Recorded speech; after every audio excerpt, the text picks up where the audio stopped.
répondre aux défis énergétiques et environnementaux du XXIe siècle, l'écoquartier peut être une réponse urbaine. Donc, une brève définition de ce qu'est un écoquartier. Donc, un écoquartier a pour objectif de proposer des logements pour tous dans un cadre de vie de qualité, tout en limitant son impact écologique. Donc là, aujourd'hui, vous avez une photo du type d'habitat qu'il y a sur la vallée de Sakamoto. Donc, on peut constater qu'il y a une nécessité d'intervenir, sachant que aujourd'hui, la stratégie pour la ville de Nouméa, c'est de procéder sur les terrains qui sont urbanisables. Il ne s'agit pas d'urbaniser des terrains qui sont en zone naturelle, mais les terrains qui sont urbanisables, donc de les traiter en écoquartier. Donc un projet d'écoquartier, en termes de philosophie de démarche, c'est une démarche entre le régionalisme critique, qui est un mouvement architectural. Bon, je ne vais pas vous détailler là aujourd'hui dans le temps imparti, mais je pourrais vous préciser, et la pensée globale par rapport, donc en fait c'est entre le global et le local. Donc le régionalisme critique, c'est utiliser les matériaux, l'architecture vernaculaire pour produire une architecture et une urbanité en cohérence avec son milieu. Pour Sakamoto, donc les objectifs, c'est reloger 127 ménages, ce qui fait à peu près 80 cabanes. Et en termes de superficie, ça correspond à 27 hectares à développer durablement. Donc j'avais préparé une petite vignette, je vous la défile de suite, donc en fait qui décline toutes les composantes du développement durable. Donc juste quand même préciser pourquoi un écoquartier et pour qui. Voilà, donc pour les habitants, c'est permettre une meilleure qualité de vie, des services de proximité, une vie sociale participative, un quartier où il fait bon vivre, une baisse de la facture énergétique. Pour la ville de Nouméa, c'est une opération vitrine, un rayonnement dans le Pacifique, une rentabilité des services publics, un urbanisme concerté et maîtrisé et un développement urbain durable. Pour la Nouvelle-Calédonie, puisque ça s'inscrit dans cette démarche aussi, c'est initier une nouvelle vision de l'aménagement urbain et offrir une réponse au vivre ensemble. Afin d'être exemplaire, puisque dans la notion d'innovation en termes de développement urbain, c'est peut-être plus facile de parler d'exemplarité par rapport aux expériences qui peuvent exister par ailleurs. La ville de Nouméa s'est inscrite dans une démarche de labellisation. En fait, l'État a lancé un concours écoquartier il y a 2 ans. On a répondu l'année dernière. Sur 400 dossiers, on a été classé dans les 70 premiers. On n'a pas pu aller plus loin compte tenu de l'avancement du dossier, mais en tout cas, on a été remarqué. Et là, ils sont en train de passer sur une phase de labellisation dans laquelle la ville de Nouméa s'est inscrite aussi. Donc, par rapport au projet, la volonté, c'est agir sur l'économie d'espace, satisfaire la centralité, densité, cœur de quartier. Au niveau des mixités, diversité, c'est devenir une communauté avec ses pluralités dans un quartier animé. Moi, je préfère parler de communauté, globalement. Donc, au niveau des ressources et déchets, c'est consommer moins, recycler plus. Au niveau mobilité, donc là, il y a des illustrations, mais je ne sais pas si j'aurai le temps de toutes vous les montrer. Donc au niveau, favoriser les modes doux.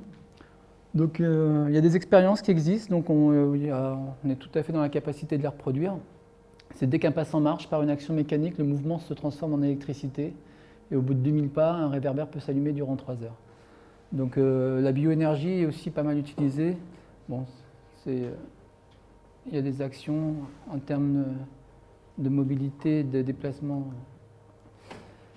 Richard en parlera plus précisément. En termes de ressources et déchets, l'idée c'est de consommer moins et de recycler plus. Pardon, excusez-moi. Et thème important aussi, c'est la biodiversité. Dans la thématique de Sakamoto, en fait, entre recenser, protéger, conserver, cultiver, développer le patrimoine vivant, on se rend compte que sur Sakamoto, on a de la forêt sèche, on a des espèces endémiques. Donc il y a aussi tout un volet d'actions qui sont menées. Sur ce dossier, on est parti d'une charte de développement durable qui a été faite tout au début du dossier, qui s'est après déclinée en une vingtaine d'enjeux et à peu près 70 cibles. Donc l'ensemble du dossier est accompagné avec une démarche environnementale. Le site a fait l'objet d'un inventaire botanique, donc on sait exactement ce qu'il y a, où c'est. Donc il y a effectivement de la biodiversité par rapport à l'endémisme à protéger, mais il y a aussi des essences végétales qui existent, qui seraient à faire perdurer. Il y a des plantations. La culture aussi dans la ville, l'agriculture dans la ville plutôt que la culture est une thématique qui est aussi abordée sur Sakamoto. Aujourd'hui, il y a des orangers qui sont plantés, donc ça serait dommage de les supprimer. Il y a un champ d'avocatiers aussi qui existe et qui commence là, qui est arrivé en âge de produire. Donc l'idée, c'est que dans l'aménagement, on les préserve. Après, se posera la question de savoir comment ils seront gérés et utilisés. Mais en tout cas, il y a cette thématique. Une des aussi richesses du site, c'est qu'il y a un cric. Donc toute la composante par rapport à l'eau est fortement développée sur ce territoire. Donc voilà pour la partie générale de ce que peut comporter la réflexion par rapport à l'élaboration d'un écoquartier. Et un des points très importants, donc, c'est la gouvernance. Mince, je vais un peu vite. C'est la gouvernance, en fait, la démarche participative et la labellisation. En fait, on se rend compte sur des projets comme un écoquartier, il est impératif de mettre en place une gouvernance, de la concertation.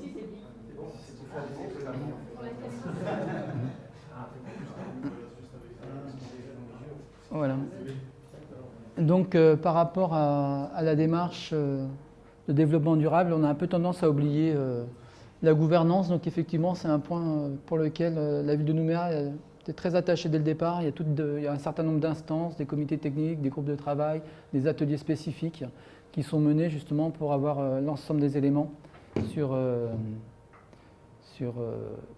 la démarche à suivre et sur les propositions à faire. Donc par rapport à ce qui nous concerne peut-être plus précisément aujourd'hui, l'emploi du numérique dans une démarche d'écoquartier. Donc le numérique comme outil d'exemplarité. Donc en fait, il y a plusieurs pistes. Une des premières, c'est concevoir l'interopérabilité en termes de coût global, de partenariat, de formation et d'aide au changement. Il est clair que le numérique peut accompagner à l'aide au changement. Performance énergétique, donc réduire l'impact environnemental des bâtiments et anticiper l'avenir, éco-construction, production d'énergie, compteur numérique, réseau. Donc il est clair que au moins pour ce quartier, il faudra anticiper sur tout ce qui est fourreau, sur tout ce qui est énergie, production, puisqu'on a la possibilité de travailler sur des éoliennes urbaines. Bon, bien sûr, chauffe-eau solaire, panneaux solaires pour tout ce qui est chauffe-eau. Ça, c'est quasiment bien implanté, là, cette prise en compte de la production d'eau chaude est quand même bien implantée en Calédonie. Ça fait maintenant quasiment partie des évidences. Donc, ça se généralise.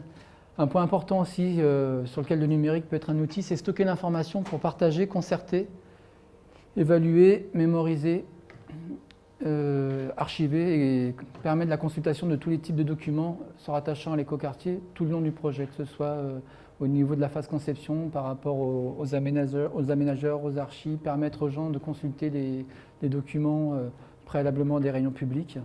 En fait, toute la composante archivage tout le long du projet est à mettre en place. En termes d'explosion du numérique, de loisirs et d'information, l'implantation filière ou par fibre optique va se poser, puisque le Wi-Fi risque peut-être d'être un peu limité. Et donc dans la conception, dans l'éco-construction, il serait important de pouvoir généraliser les prises RG45. Penser au e-market, puisque comme il a été dit aussi ce matin, on se rend compte que l'espace privé s'ouvre au public, puisque maintenant on peut accéder à pas mal de boutiques par e-market. Le vieillissement de la population, ça c'est un point aussi qui est important, bon, même si en Calédonie ce n'est pas forcément le plus significatif, mais en tout cas on peut y penser dès à présent. La perte d'autonomie, l'accessibilité handicapée, tout ce qui est rattaché à la notion de logement numérique, la domotique, réseaux sociaux localisés, locataires, bailleurs, associations, tout ce qui peut permettre aussi, sur des opérations, on a vu qu'il était possible, là c'est comme une opération d'envergure, une fois que les bâtiments se reconstruisent, il peut y avoir du réseau social à l'échelle d'un immeuble. Il y a des actions qui peuvent être menées, des laveries communes avec une gestion de qui veut faire sa lessive au bon moment, qui peut le gérer, ça peut se connecter en fait. Communiquer, sensibiliser, éduquer sur la biodiversité. Donc, ce qui est important sur cette opération, c'est qu'il y a en termes d'aménagement, il y a deux thématiques majeures. C'est construire dans la pente, puisque le site est très pentu, et habiter un parc. Donc là, par rapport à la notion d'habiter un parc, c'est permettre la visite interactive avec support numérique. Ça s'est fait ailleurs, donc il y a possibilité de prendre un smartphone ou une tablette et, avec une application intégrée de visiter le parc et pouvoir identifier les essences. Donc ça, c'est quelque chose qui existe déjà, donc qui n'est pas très compliqué, qui ne devrait pas être très compliqué à mettre en œuvre. Et donc l'idée aussi, c'est de créer de nouveaux espaces publics d'interactivité, donc bien sûr du Wi-Fi, le Wi-Fi en gratuit, et puis après là, tout ce qui est lié aux notions d'auberge ou de cantine, sachant que comme on est sur une opération innovante d'écoquartier, il peut y avoir des sites innovants en termes de production et d'économie sur ce territoire. Donc voilà un peu rapidement tout ce qui pourrait apparaître sur cette démarche d'écoquartier, sachant que actuellement nous sommes dans une phase, le mode opératoire pour passer à la réalisation, c'est une procédure de ZAC, puisque c'est la seule procédure d'aménagement qui s'offre à nous, qui nous permet d'avoir justement des caractéristiques spécifiques en termes de droit des sols, en termes d'action et de cahier des charges. Donc là, le conseil municipal du mois d'octobre vient de valider justement le lancement du dossier de création. Donc ça, c'était une phase importante. Et maintenant, dans le processus, on va être dans la logique du choix du concessionnaire pour le début d'année, pour passer en phase de réalisation. Alors c'est sûr qu'en phase d'aménagement, les composantes sont relativement simples. Parce que c'est un territoire, bien qu'il soit assez compliqué en termes de géographie, les thématiques sont quand même relativement simples, puisque en gros il y en a deux, habiter un parc et construire dans la pente. Et là, un point sur lequel je voulais revenir, c'est l'exemplarité, plus que d'innovation. Effectivement, la thématique de l'innovation est importante, mais en Calédonie, je pense que la notion d'exemplarité est aussi peut-être une bonne piste pour commencer, puisque aujourd'hui on a la possibilité d'avoir un accès à une information, à des connaissances qui nous mettraient directement dans l'actualité, dans les actions réelles. Donc on peut prendre un train, on peut même faire mieux que de le prendre en marche. Par l'exemplarité, on peut être dans la locomotive. Et donc le premier aimant. Le fait de aussi jouer la labellisation au niveau national permettrait de créer un premier écoquartier qui permettrait de donner aussi un repère par rapport à tous les autres aménagements qui pourraient se faire sur la Nouvelle-Calédonie. Donc c'est aussi important de pouvoir jouer cette carte de l'exemplarité dans cette notion bien sûr d'exemplarité et d'expérimentation. Voilà globalement ce que je pouvais vous dire dans mon temps imparti.